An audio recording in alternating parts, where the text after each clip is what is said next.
ఉన్న బంగారాన్ని విడిపించి ఆ రోజు ఆన్లైన్ రేటుకే మేము కొంటాం. Sharma gold company.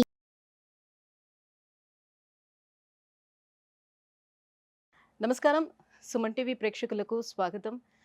ప్రస్తుతం మనతో పాటు ఉన్నారు శ్రీచక్ర పీఠ వ్యవస్థాపకులు, అలాగే ప్రముఖ జ్యోతిష పండితులు, మనందరికీ సుపరిచితులైనటువంటి డాక్టర్ ప్రదీప్ జోషి గారు మనతో పాటు ఉన్నారు.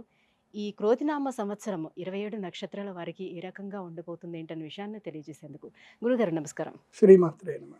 మీ జన్మ నక్షత్రం ఇంపార్టెంట్. ఇప్పుడు నేను చెప్పేది ఏది జన్మ నక్షత్రం, నామ నక్షత్రము కాదు. నామ నక్షత్రం వేరు, జన్మ నక్షత్రం వేరు. నామ నక్షత్రానికి ఏ రాశి ఫలాలు గాని ఏ గోచార ఫలితాలు గాని వర్తించవు. పేరు పేరే, పేరులో కొంచెం బలం ఉండాలి, అంతకు మించి ఏం లేదు. అది న్యూమరాలజీ అనుకోండి. మిగతాదంతా కూడా ఇప్పుడు నేను చెప్పేటువంటి నక్షత్ర ఫలితాలు ఏవవుతున్నాయి నామ నక్షత్రాన్ని బట్టి, సారీ నేను చెప్పేటువంటి పరీక్ష ఏవైతే నక్షత్ర ఫలితాలు ఏవైతున్నాయో ఇవి జన్మ నక్షత్రం అయితే తెలుసుకోవాలి. మీ జన్మ నక్షత్రం మీకు తెలియదంటే నా వెబ్సైట్కి విజిట్ అవ్వండి. అక్కడ మీ date of birth, time, place అన్ని కూడా ఎంటర్ చేయండి. మీకు మీ యొక్క జాతకం మీకు ఈమెయిల్లో PDF రూపంలో వస్తుంది. ఇది 500 పేజీలకు పైగా వస్తుంది. డే టు డే రిపోర్ట్ తో సహా వస్తుంది. అంటే ఈ రోజు ఏం జరగబోతుంది, రేపు ఏం జరగబోతుంది అనేది సూచన ప్రాయంగా డే టు డే రిపోర్ట్ తో సహా వస్తుంది. సో అది మీరు స్వీకరించవచ్చు. మీ జన్మ నక్షత్రం అక్కడ నుంచి తెలుసుకోండి. పేర్లను బట్టి ఇప్పుడు శ్రీనివాస్ అని పేరు ఉంటుంది, అందరూ తులారాశి అని చెప్పేస్తారు. కాదు. ఇప్పుడు వెంకటేష్ అంటారు, వేవో కాకి మృగశిర నక్షత్రము అంటే ఇది మిథున రాశి అని చెప్పేస్తారు. కాదు. సో ఇలా పేరును బట్టి మీరు రాశులు చెప్పుకోకండి, నక్షత్రాలు చెప్పుకోకండి, దాని ఫలితాలు ఉండవు. సో ఇప్పుడు ఈ సంవత్సరము క్రోధినామ సంవత్సరంలో ఒక్కొక్క నక్షత్రం వారికి ఎలా ఫలితాలు ఉన్నాయో చెప్తాను. అందరూ జాగ్రత్తగా వినండి. మీ జన్మ నక్షత్రాన్ని బట్టి మీరు నోట్స్ రాసుకోండి. గురుగారు, ఈ క్రోధినామ సంవత్సరం పూర్వభాద్ర నక్షత్రం వాళ్ళకి ఎలా ఉండబోతుంది? శ్రీ గురుభ్యో నమః. శ్రీమాత్రే నమః.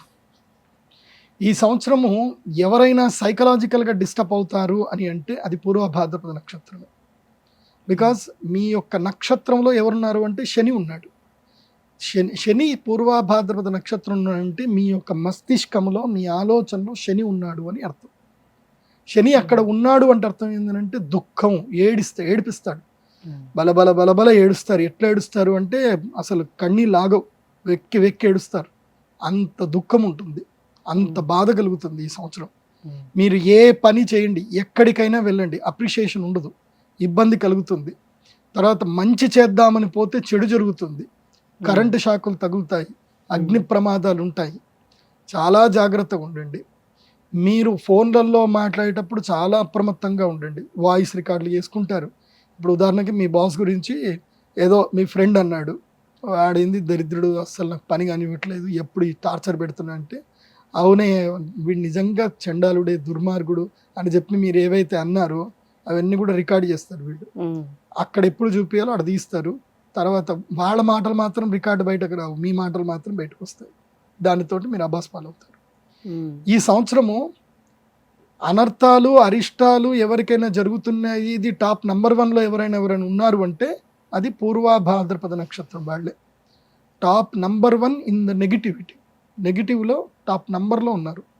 సో వీళ్ళకి సర్జరీస్ అవుతాయి, మోకాళ్ళ నొప్పులు అవుతాయి, తల్లిదండ్రులకు, కొడుకులకు, పిల్లలకు గొడవలు అవుతాయి. చూడండి, నీ కొడుకే మీ మీద కేసేస్తాడు చూడండి కావాలంటే. ఇలాంటివన్నీ జరుగుతాయి ఈ సంవత్సరం. తల్లిదండ్రులు మీ మీద కేసేస్తారు, మా పిల్లాడు మమ్మల్ని పట్టించుకోవట్లేదు, పిల్లల దగ్గరికి పోతున్నాడు, మెయింటెనెన్స్ ఇవ్వాలని అమ్మా నాన్న కూడా పిల్లల మీద కేసులు వేస్తారు. ఈ పూర్వభాద్రపదకి జరుగుతుంది. సో అనవసరమైన కేసులు, అనవసరమైన గొడవలు, తగాదాలు ఇవన్నీ కూడా జరుగుతాయి. కాబట్టి ఈ సంవత్సరం నేను పూర్వభాద్రకు చెప్పేది ఏంటంటే, ఈ సంవత్సరం పూర్తిగా అన్నీ మానేయండి అని చెప్తాను నేనైతే. అన్నీ మానేసి ఎక్కడైనా తీర్థక్షేత్రంలో, పుణ్యక్షేత్రంలో వెళ్ళి సేవ చేయండి. వ్యాపారాలు ఏమైనా ఉంటే అన్నీ సర్దుమణిగించేయండి. ఉద్యోగంలో జాయిన్ అవ్వండి. చాలామందికి ఉద్యోగం నుంచి వ్యాపారం రమ్మని చెప్తాను, కానీ వీళ్ళకి ఏం చెప్తున్నాను, వ్యాపారం నుంచి ఉద్యోగం రమ్మని చెప్తున్నాను. ఎందుకోసం అంటే ఈ సంవత్సరం అంతా లెర్నింగ్ టైమే, నేర్చుకోవడమే. ఈ సంవత్సరం మీకు గుణ వాట్ అని సినిమాలో చెప్తారు కదా, అలాంటి మీకు కూడా జరుగుతాయి. అంటే వాళ్ళ క్యారెక్టర్ ఎలా ఉంటుంది బేసిక్ గా చెప్తున్నా కదా. డీజే టిల్లు అదేదైతే ఉంటుంది కదా, డీజే టిల్లు 2లో వాడు చెప్తాడు కదా, ఊర్లో ఉన్న లత్కోర్ పంచాయతీలు మొత్తం తీసుకొచ్చిన ఆమె చేసుకుంటున్నా హరి ఓం తచ్చత్ అంటాడు చూడు, సేమ్ అదే. ఆ డీజే టిల్లు మొత్తం ఈ సంవత్సరం మీరే. ఈ సంవత్సరం డీజే టిల్లు ఎవరు అంటే వీళ్ళే. మీ అందరికి టిల్లు అని పేరు పెట్టవచ్చు. పూర్వభాద్రపద నక్షత్ర జాతకులు ఈ సంవత్సరం టిల్లు 2, టిల్లు 3, టిల్లు స్క్వేర్, టిల్లు సర్కిల్ అన్నీ వస్తాయి మీకు. ఈ సంవత్సరం కాకుండా సాధారణంగా వాళ్ళ గుణాలు ఎలా ఉంటాయి? లేదు, దే ఆర్ వెరీ గుడ్, వాళ్ళు చాలా బాగుంటారు, మంచి యాటిట్యూడ్ ఉంటుంది, అంత బాగుంటుంది. కానీ ఈ సంవత్సరం బాగాలేదు. ఈ సంవత్సరం మాత్రం చాలా కేర్ఫుల్గా ఉండాలి. ఓకే, మరి ఎలాంటి పరిహారాలు ఏమైనా చేసుకోవాలా వాళ్ళు? పూర్వ భాద్రపదం వాళ్ళు పరిహారం అంటే ఏం లేదు, మౌనంగా ఉండడం పెద్ద పరిహారం మీకు. యోగా చేయడం అనేది ఇంకో పెద్ద పరిహారం. ప్లస్ దేవాలయ రీత్యా మీరు కామాఖ్య అమ్మవారిని దర్శనం చేసుకోండి. గౌహతి వెళ్ళండి, మన హైదరాబాద్ నుంచి డైలీ ఫ్లైట్స్ ఉన్నాయి, గౌహతి ఫ్లైట్లో వెళ్ళండి, గౌహతి దర్శనం చేసుకోండి, అమ్మవారి దర్శనం చేసుకోండి.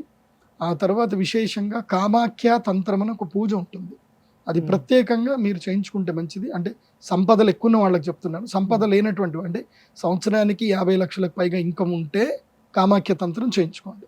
అందుకోసం అంటే అది మినిమం 3 లక్షలు అవుతుంది, చాలా పెద్ద పూజ. సో ఒకవేళ మీకు అంత లేదు, డైరెక్ట్గా వెళ్ళండి, అమ్మవారి దర్శనం చేసుకోండి, అమ్మవారికి దండం పెట్టుకోండి. పిండి కొద్ది రొట్టె, మీరు ఎంత సంపాదిస్తారు, ఎంత పోగొట్టుకుంటారు. ఇప్పుడు ఉదాహరణకి నేను నెలకి 1 లక్ష రూపాయలు సంపాదిస్తున్నా, పోతే ఎంత పోతుంది, 1 లక్ష రూపాయలు పోతాయి నాకు, అంతకుమించి నష్టం ఏం లేదు. కానీ నెలకి 1 కోటి రూపాయలు సంపాదించే వ్యక్తికి 1 కోటి రూపాయలు పోవడం అంటే చాలా పెద్ద ఇబ్బంది. కాబట్టి అలాంటి నష్టాలు జరగొద్దు అని అంటే కామాఖ్య తంత్రం చేసుకోండి. ధన్యవాదాలు గురుగారు. శ్రీమాన్. సుమన్ టీవీలో మీ పర్సనల్ అండ్ బిజినెస్ ప్రమోషన్స్ కోసం కింది నెంబర్కి కాంటాక్ట్ చేయండి.